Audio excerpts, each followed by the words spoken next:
Assalamualaikum warahmatullahi wabarakatuh. Kembali lagi di acara ngobrol bareng Dewan Perwakilan Mahasiswa Universitas Gadjah Mada. Pada ngobrol bareng kali ini kita akan membicarakan mengenai Omnibus Law dari perspektif gerakan mahasiswa. Di samping saya ada narasumber yang sangat hebat, yang sangat luar biasa, yaitu ada Ketua Badan Eksekutif Mahasiswa, ada Bang Barok. Apa kabar Bang Barok? Alhamdulillah sehat. Ya, alhamdulillah. Dan juga narasumber yang satu lagi yaitu dari Ketua Dewan Perwakilan Mahasiswa Universitas Gadjah Mada, ada Bang Rizwan. Bagaimana kabarnya Bang Rizwan? Alhamdulillah baik. Alhamdulillah. Ini pada ngobrol bareng kali ini kita akan menanggapi bagaimana aksi penolakan Undang-Undang Omnibus Law yang dilakukan mahasiswa dalam beberapa waktu belakangan kemarin, itu tentang sudut pandang dari abang-abang selaku dari sebagai mahasiswa, terutama abang-abang ini ketua lembaga-lembaga dari kemahasiswaan yang ada di kampus ini. Itu yang pertama, mungkin Bang Barok. Baik, terima kasih atas kesempatannya. Jadi mungkin ngobrol santai pada kali ini sebenarnya kita akan membahas terkait pergerakan mahasiswa ya. Sebenarnya kalau kita berbicara Omnibus Law, Omnibus Law sudah cukup halus seperti itu. Memang bukan berarti kita selesai untuk pembahasannya. Karena kalau kita berbicara undang-undang sampai kapanpun itu tidak akan ada selesainya kalau berhubungan dengan rakyat. Jadi kalau kita berbicara terkait aksi mahasiswa, memang beberapa bulan yang kemarin mungkin atau beberapa minggu yang lalu terjadi aksi besar-besaran menolak undang-undang yang dikeluarkan oleh pemerintah. Sebenarnya undang-undang itu atau aksi itu dilakukan tidak hanya pada saat itu saja, bahkan jauh sebelumnya itu mahasiswa sudah melakukan aksi dan juga protes terkait Omnibus Law ini. Sudah beberapa kali disampaikan oleh mahasiswa, namun ya yang seperti kita ketahui pada intinya Omnibus Law itu diketuk oleh pemerintah. Jadi kalau berbicara pergerakan dari aksi mahasiswa, kalau secara undang-undang itu juga sah seperti itu.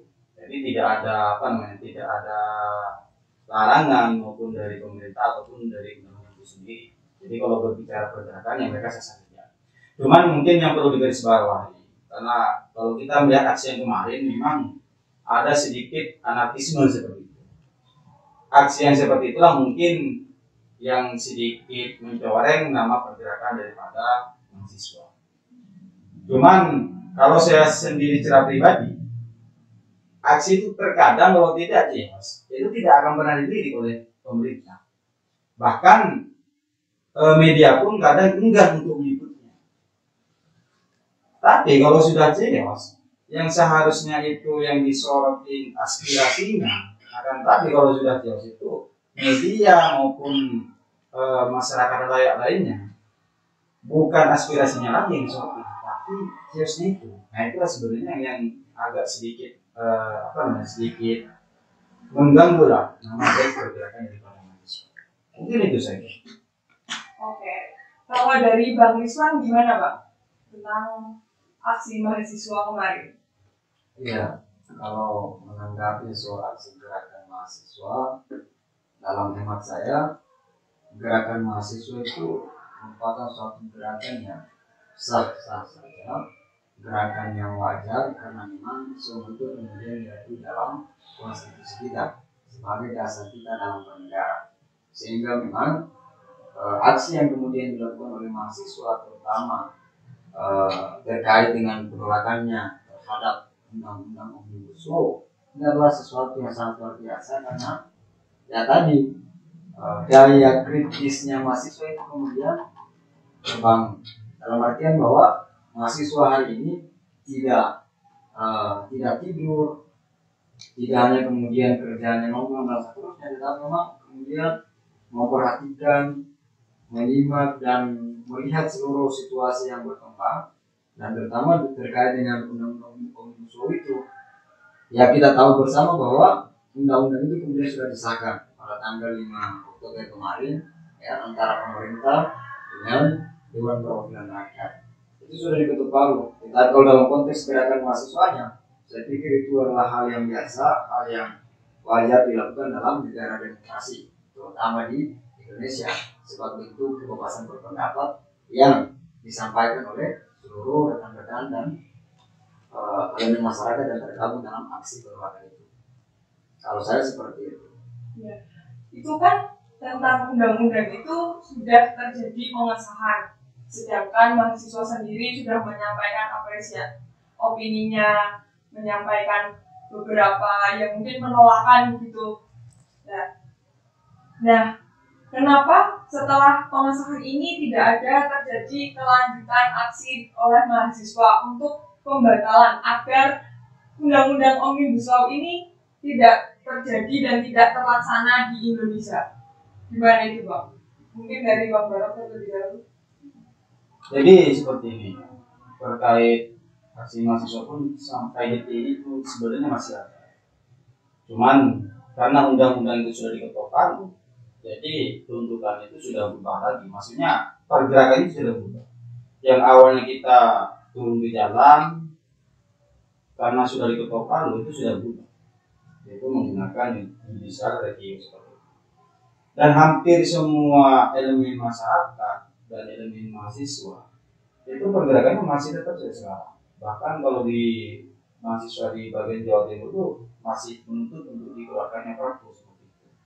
Nah, tetapi karena memang mungkin ya, entah itu karena memang betul-betul kebutuhan pemerintah untuk rakyatnya, atau memang ada ada hal yang lebih besar lagi di balik itu. Karena secara pribadi itu seperti ini. Undang-undang ini katanya dibuat untuk rakyat seperti itu, khususnya untuk kaum buruh. Sedang yang kita ketahui, para buruh, para elemen masyarakat, mahasiswa itu menolak seperti itu. Lantas pertanyaannya sekarang, ini untuk rakyat yang mana seperti itu? Agak sedikit lucu sebenarnya. Ya mungkin ada rakyat yang lebih penting daripada rakyat yang lain seperti itu. Kalau boleh tanda kutip, ada rakyat emas, mungkin ada rakyat jelata seperti itu. Dan mungkin undang-undang ini yang mungkin bisa dikatakan untuk rakyat yang memiliki emas seperti itu. Karena itu mungkin seperti itu.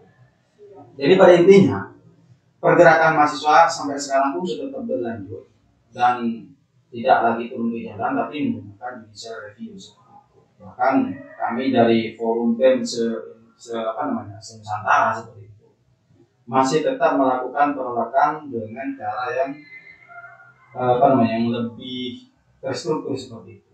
Mulai dari kemarin kajian, turun aksi, menyampaikan ke stakeholder yang bisa, kalau tidak tetap seperti ini kejadiannya, pada akhirnya kami menggunakan judicial review. Dan nanti hasilnya seperti apa?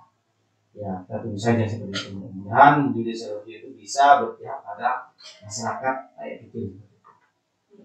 Kalau menurut Bang Rizwani, gimana Bang tentang aksi kelanjutannya itu tadi? Ya, jadi kalau kita menanggapi soal kelanjutan daripada pergerakan mahasiswa terkait dengan Omnibus Law, ya dalam hemat saya lagi-lagi semangat dan optimismenya mahasiswa sampai hari ini masih ada. Bahwa semangat gerakan, bahwa semangat penolakan yang sudah terlanjur dilakukan oleh mahasiswa sampai hari ini masih ada. Sebagaimana tadi kalau misalnya kita sudah dengar juga dari Pak Presma, JT sudah menjelaskan bahwa mungkin hari ini kita tidak lagi kemudian turun ke jalan. Karena memang dalam dunia gerakan turun ke jalan atau aksi demonstrasi itu bukan satu-satunya cara. Bukan satu-satunya jalan untuk memperjuangkan kepentingan rakyat. Ada cara-cara yang lain. Nah, dan tadi sudah disebutkan karena kebetulan juga Undang-Undang Omnibus Law ini sudah disahkan, ya. Dan kemarin juga kita sudah lihat ketika naskahnya itu muncul ternyata terjadi kontroversi juga kan. Ya, dalam pasal berapa kemudian penunjukannya ke pasal yang di atas malah tidak ada dalam poinnya. Itu juga menjadi problem. Nah, upaya yang kemudian sudah dilakukan oleh teman-teman mahasiswa bersama dengan buruh tentunya, yaitu tadi melakukan judicial review. Nah, tetapi yang mau saya tekankan bahwa spirit dan keberlanjutan daripada gerakan mahasiswa sampai hari ini masih tetap ada, karena saya yakin kami mahasiswa dan seluruh teman-teman yang ada di Indonesia, mahasiswa semuanya masih memiliki satu konsistensi yang sama, bahwa kita semua sepakat dan menolak undang-undang Omnibus Law, khususnya yang berkaitan dengan ketenagakerjaan, lingkungan hidup dan seterusnya, yang memang ini membelenggu hak dan kepentingan masyarakat secara umum. Saya kira begitu. Atau gimana Pak Pres? Ya monggo. Ya, kira begitu. Ya. Itu tadi kan kita sudah membicarakan mengenai aksi-aksinya. Lalu apa sih sebenarnya Omnibus Law ini? Apakah Omnibus Law ini merupakan tradisi hukum dari negara kita, atau mungkin hanya waktu belakangan ini terjadi Omnibus Law itu? Lalu apakah dari abang-abang sendiri sudah mempelajari lebih lanjut, mempelajari lebih dalam mengenai undang-undang Omnibus Law ini tersendiri? Dari Bang Jarod mungkin? Jadi seperti ini. Kalau berbicara Omnibus Law itu sebenarnya berbicara tentang undang-undang juga kan. Kami dari pergerakan mahasiswa itu tidak hanya sekedar turun jalan saja, tidak hanya sekedar ujuk-ujuk menolak undang-undang, tidak, tapi memang kami itu juga sebenarnya juga mengkaji, meskipun tidak semua undang-undang yang ada di Omnibus Law itu kami kaji seperti itu, karena memang beberapa ribu halaman seperti itu. Meskipun toh apa yang kami kaji itu menurut pemerintah dan juga sebagian pejabat itu dikatakan hoax seperti itu. Jadi seperti ini. Kami pernah berdiskusi dengan aparat seperti itu. Beliau menyampaikan bahwa apa yang kami didiskusikan itu katanya hoax. Lantas kami bertanya seperti itu ke bapak tersebut, mohon maaf Pak, ini yang bapak ada di sini ini sebagai aparatur negara, apakah sudah memiliki naskah undang-undang tersebut atau tidak? Mereka menjawab tidak. Nah, lantas pertanyaannya, ketika mereka menjawab tidak, dari mana mereka mengatakan bahwa apa yang kami kaji itu adalah hoax seperti itu? Itu kan tidak ada tolak ukurnya. Yang mereka pun juga kelimpangan sebenarnya. Jadi beberapa yang kami kaji, khususnya dari kawan-kawan dari Nusantara yang ada di wilayah Jogja, kami kemarin menyoroti terkait undang-undang cipta kerja seperti itu. Tidak semua Omnibus Law isinya itu jelek, sebenarnya tidak. Kami hanya menyoroti undang-undang yang bagi kami ketika dikaji itu sudah sudah mengurangi kesejahteraan rakyat, khususnya para buruh. Contoh kecilnya seperti ini. Yang kemarin ada yang kami kaji, salah satunya itu terkait ketenagakerjaan, dimana kalau ketenagakerjaan yang dulu itu salah satunya itu di situ tercantum untuk diwajibkannya untuk menggunakan bahasa Indonesia.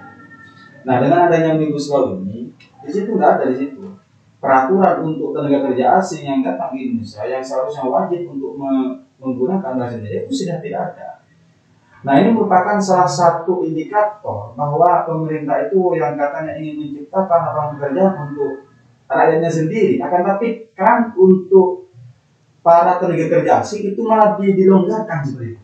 Nah, ini kan sebenarnya cukup lucu dan masih banyak lagi kajian-kajian yang menurut kami seperti itu jangkau. Dan beberapa poin-poin tersebut sudah kami sampaikan ke pemerintah, khususnya ke DPRD daerah. Bahkan kami dari BEM Nusantara dan juga pemerintah DIY pada saat itu ya, jauh sebelum ini diketok palunya, itu sudah menyatakan sikap bahwa pemerintah daerah, khususnya DPRD daerah Yogyakarta dan juga BEM Nusantara itu sudah melakukan penolakan. Bahkan Sultan sendiri pun sudah mengirimkan surat untuk menolak itu. Akan tetapi ya, sekali lagi kebijakan itu ada di pemerintah pusat. Pemerintah daerah hanya menyampaikan saja aspirasi dari daerahnya, dan pada akhirnya itu ada di pemerintah pusat. Jadi pada intinya kawan-kawan mahasiswa itu sudah mengkaji seperti itu, cuma tidak semuanya. Karena kemarin juga yang disampaikan dari wakil DPR itu pada saat itu yang disampaikan ada 900 lebih. Sebenarnya cukup lucu juga sih. Jadi naskah daripada Omnibus Law itu berubah-ubah. Bahkan yang terakhir kemarin pun yang ditandatangani presiden itu naskahnya ada yang salah gitu. Kan lucu gitu. Seorang presiden menandatangani, di situ masih salah. Kalau menurut siapa ya? Dulu di eranya Pak Harto itu di eranya Pak SBY beliau sebagai Mensesnek, beliau mengatakan seperti ini, kalau di eranya Soeharto presiden salah menandatangani, yang digantung siapa? Mensesneknya, jadi menteri sekretaris negaranya. Kalau sekarang ada, entah itu karena memang siapa yang teledor atau memang sengaja yang disisipin agar itu salah, tak kurang paham. Tapi kenyataannya presiden sudah menandatangani undang-undang omnibus law yang salah seperti itu. Di situ ada beberapa hal, poin-poin yang sama. Tapi udah terlanjur ditandatangani, yang gimana? Tetap jadi undang-undang seperti itu. Begini tuh. Oke, kalau dari Bang Rizwan nih, bagaimana? Oke, itu pertanyaan yang menarik soal pemahaman kita terkait dengan Omnibus Law dan apakah dia merupakan tradisi berhukum di negara kita. Kalau tadi sudah dijelaskan oleh Pak Pres, UJB, itu terkait dengan muatan materi yang terkandung di dalam Omnibus Law. Tetapi saya akan coba keluar dari muatan itu dan coba melihat apa sih Omnibus Law itu kan. Ya, Omnibus Law ini saya kira juga sudah banyak yang tahu, sudah banyak yang tahu bahwa dia merupakan teknik penyusunan peraturan perundang-undangan, dalam artian bahwa dia merupakan satu teknik untuk menggabungkan berbagai macam peraturan yang berbeda-beda. Ya kan? Karena kita tahu nih, di Indonesia banyak sekali peraturan perundang-undangan, ya kan? Ribuan, pokoknya jumlahnya sangat banyak, sehingga dengan adanya teknik sehingga dengan adanya Omnibus Law ini sebenarnya tujuannya adalah bagaimana kemudian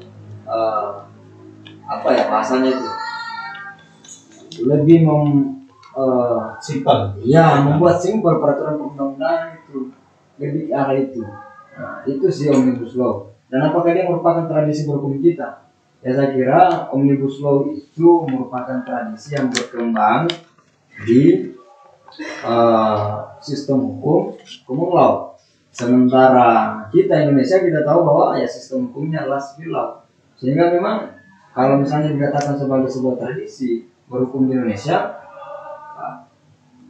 kayaknya tidak.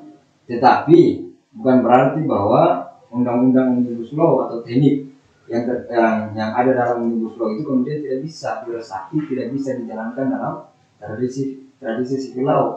Karena memang dalam konsep hukum kita, dalam sistem hukum kita tahu juga ya, common law misalnya dia itu adalah lebih kepada putusan-putusan hakim atau jurisprudensi dan seterusnya. Indonesia juga mengakui itu karena dia civil law. Nah, makanya itu tidak menjadi satu persoalan ketika berkaitan dengan teknik penyusunan peraturan perundang-undangan. Tetapi memang yang dipersoalkan oleh teman-teman mahasiswa bukan Omnibus Law-nya, tetapi muatan materi yang terkandung di dalam undang-undang itu. Salah satu tadi sudah disebutkan terkait dengan Ciptaker. Karena ini kita tahu memperlemah kedudukan atau memperlemah hak-hak yang dimiliki oleh kaum pekerja atau kaum buruh, ya kan? Sehingga mereka oleh negara itu dimarginalkan. Sehingga mereka oleh negara itu kemudian diasingkan, artinya tidak diperhatikan. Yang lebih diperhatikan dan diprioritaskan adalah ya tadi kalau bahasanya Pak Pres yang meminjamnya masyarakat emas itu. Sementara yang masyarakat jelata, masyarakat proletariat itu kemudian tidak masuklah dalam kategori perumusan peraturan perundang-undangan itu. Saya kira seperti itu.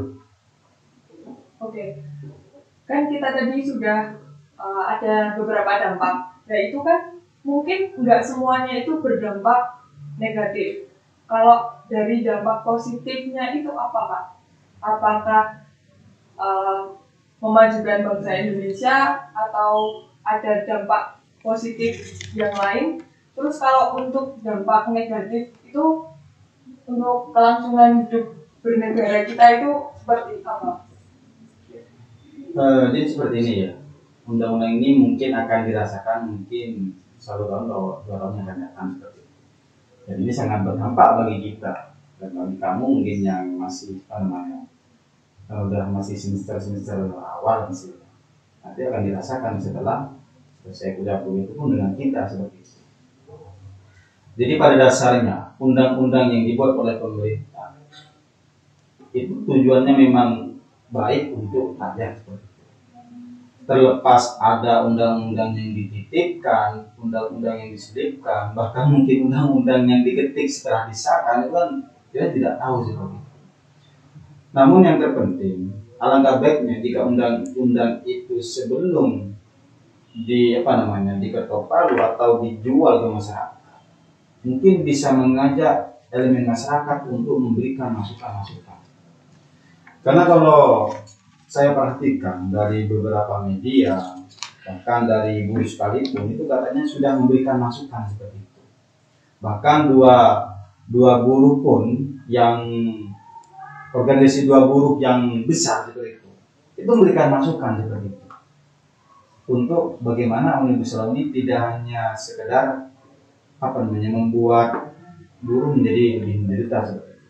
Tapi kenyataannya menurut para buruh masukan-masukan itu tidak semuanya dimasukkan dalam mata undang-undang itu. Hingga pada akhirnya undang-undang yang seharusnya bisa mengcover masukan daripada buruh itu tidak semuanya. Jadi kalau berbicara apakah itu ada negatif positifnya, semua undang-undang pasti ada positif negatifnya. Dan semua kebijakan tidak akan bisa membuat rakyatnya menjadi puas. Pasti ada pro kontra seperti itu. Namun setidaknya kontranya itu diminimalisir,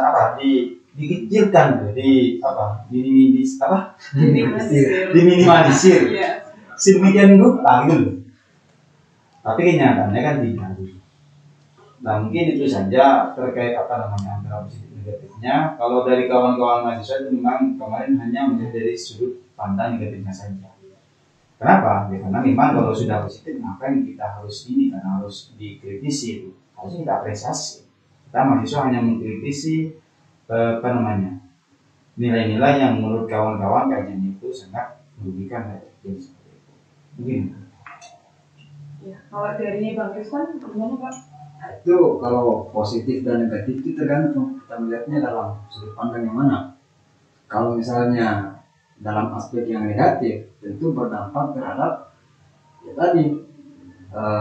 orang-orang yang kena dampak daripada pembentukan peraturan itu. Siapa? Ya buruh, kan? Kalau misalnya ada kluster soal lingkungan hidup, ya kan, dieksploitasi dan seterusnya. Nah, dampak positifnya ke siapa? Ya lagi-lagi ke pengusaha, ya kan. Makanya saya katakan itu tergantung dari sudut pandangnya, siapa yang melihat itu. Kalau dalam kacamata para pengusaha ini menguntungkan mereka, tentunya hal yang positif bagi mereka. Tetapi dalam kacamata buruh, dalam kacamata pekerja ini berdampak negatif, ya kan? Ya, karena memang tadi muatan-muatan yang kemudian terkandung di sana menurut kajian, menurut pembacaan yang kemudian sudah dilakukan oleh teman-teman mahasiswa bersama dengan elemen gerakan kaum buruh, ternyata memang itu betul dan melemahkan masyarakat kecil, terutama kaum buruh.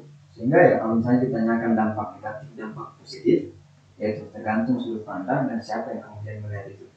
Ya, saya kira begitu kalau dalam pandangan saya. Oke. Pertanyaan selanjutnya nih Kak. Dalam beberapa waktu yang lalu ini kan aksi besar-besaran itu kan menimbulkan perusakan, terus menimbulkan anarkis lah. Ya, itu kan perusakan dan kerusakan itu terjadi di fasilitas umum dan juga kerusakan di usaha milik masyarakat. Nah, itu tanggapan dari abang-abang ini gimana? Apakah aksi anarkis tersebut itu disebabkan oleh aksi mahasiswa itu sendiri, atau mungkin ada oknum-oknum lain, atau mungkin ada kejanggalan seperti itu? Gimana Bang?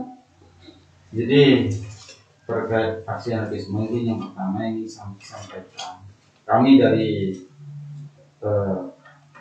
mahasiswa yang berada di lembaga, khususnya dari BEM Universitas entah itu dari Janabatir atau bahkan dari universitas yang lain pun. Bahkan kami dari Badan Eksekutif Mahasiswa Nusantara maupun Sidogja seperti itu menolak keras atau mengutuk keras aksi-aksi yang berbuntut anarkisme seperti itu. Karena pada dasarnya tuntutan itu boleh disampaikan, tapi tidak juga harus anarkisme seperti itu. Perihal siapa di dalamnya, terlepas dari itu, sebenarnya dalam setiap kegiatan terkadang pasti ada oknum seperti itu. Begitupun dengan mahasiswa. Itu terkadang juga ada oknum-oknum yang mungkin mereka di dalamnya hanya memang bertujuan untuk mengacaukan daripada aksi itu sendiri, entah itu dengan merusak, entah itu dengan sejarah dan sebagainya.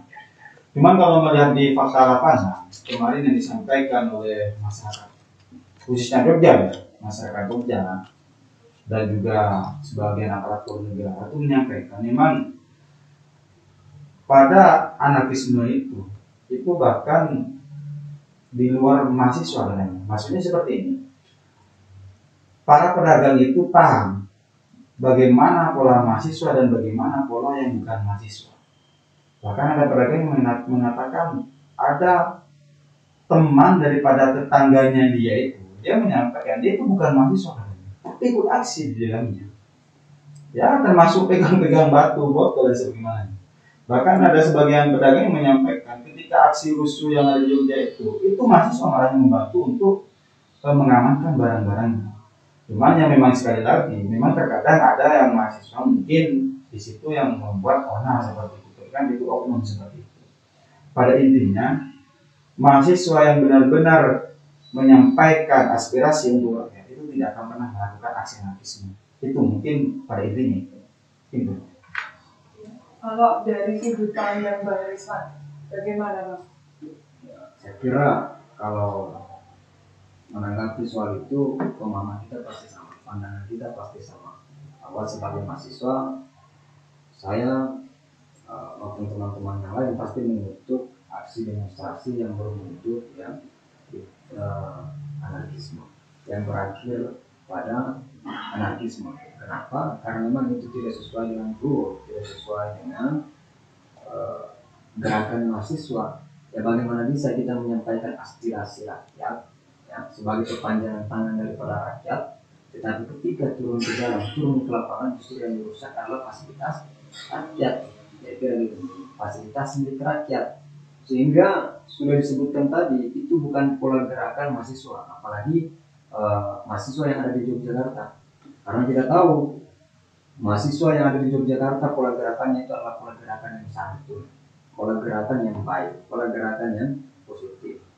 Nah, itu adalah pola gerakan yang kemudian dibangun oleh teman-teman mahasiswa yang ada di Jogja.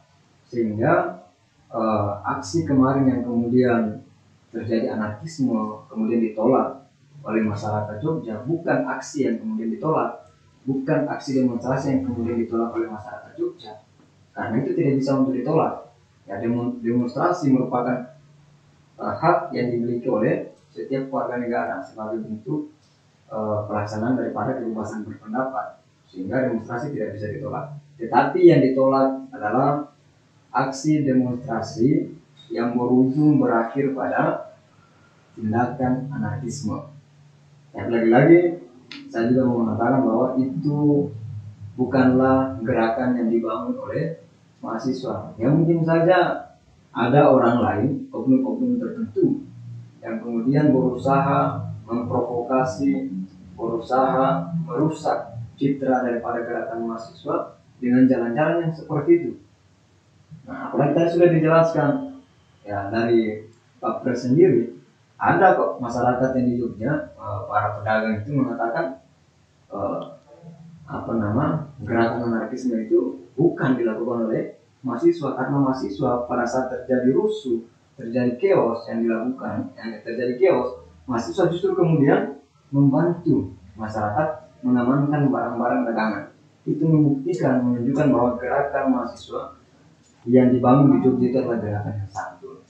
Tapi kita juga tidak membenarkan ketika terjadi gerakan anarkisme, apalagi merusak fasilitas umum, terutama adalah fasilitas milik usaha masyarakat. Mungkin seperti itu.